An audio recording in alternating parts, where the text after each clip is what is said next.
Hi! Ako nga pala si Manjiro. Kung bago ka pala sa channel ko, paki-like and subscribe lang. Ito yung sumunod na kwento nang matapos ang Season 3 sa TV ng Hajime no Ippo. Kaya tunghayan natin ang isang magandang episode ng Hajime no Ippo 1437 na ang title ay ang Pagsiseryoso ni Mashiba sa laban. Makikita natin dito na parang nagbabalak na ulit sumugod dito si Ippo. Biglang nagpakawala si Mashiba ng isang straight na suntok. Pero mabilis na iwasan ito ni Ippo at mabilis na sumugod dito si Ippo. Sumuntok ulit si Mashiba, pero nagawa ulit ito maiwasan ni Ippo. At biglang sumuntok si Ippo, pero nagawa naman ito masangga ni Mashiba. At hindi na siya dito tinigilan ni Ippo, hanggang sa mapasandal na lang si Mashiba sa lubid ng ring. Grabe ang lakas niya. Nagagawa niya mapaatras si Mashiba sa lakas ng mga atake nito. Ano ba nangyari sa kanya? Nagagawa niya maitulak sa lubid si Mashiba. Ang isang boksingero na magkakaroon ng isang world title match ay nagagawa lang niyang ganyanin ng isang taong nagretiro na. Ito ang mga sinasabi ng mga tao sa gym. Napatingin ng coach si Mashiba, yung paglayo niya kay Mashiba ay naghahanda lang siya para sa gagawin nitong pagsugod. Nung active pa siya bilang boksingero, hindi siya ganyan lumaban, sabi ng coach si Mashiba.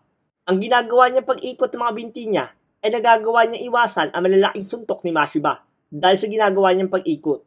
Puro kaliwa ang mga binabato niyang suntok. Kung hindi ko lang talaga siya kilala, hindi ko maiisip na hindi siya southpaw. Dahil kung kumilos siya ay parang sanay na siya sa stance ng southpaw. Babasagin ko yung panga mo, sabi ni Mashiba, habang magbibitaw na si Mashiba ng isang uppercut. Huwag mong ituloy, sabi ng coach ni Mashiba.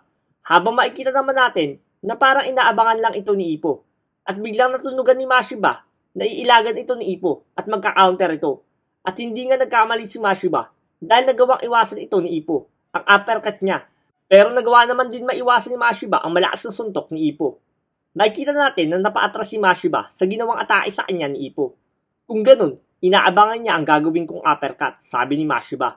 Muntik na, sabi ni Itagaki. Sandali lang, sabi ng coach ni Mashiba. Pwede ba magkaroon tayo ng timeout kahit 1 minuto lang, sabi nito. Nagulat naman si Itagaki sa sinabi ng coach ni Mashiba. Pasensya na, at mukhang nagkamali kami sa'yo.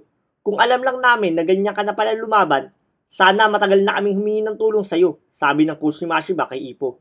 Mukhang isa siyang perpektong kopya ni Rosario, sabi ng coach ni Mashiba. Ayokong sabihin ito, pero simula ngayon magseseryoso na ako, sabi ni Mashiba.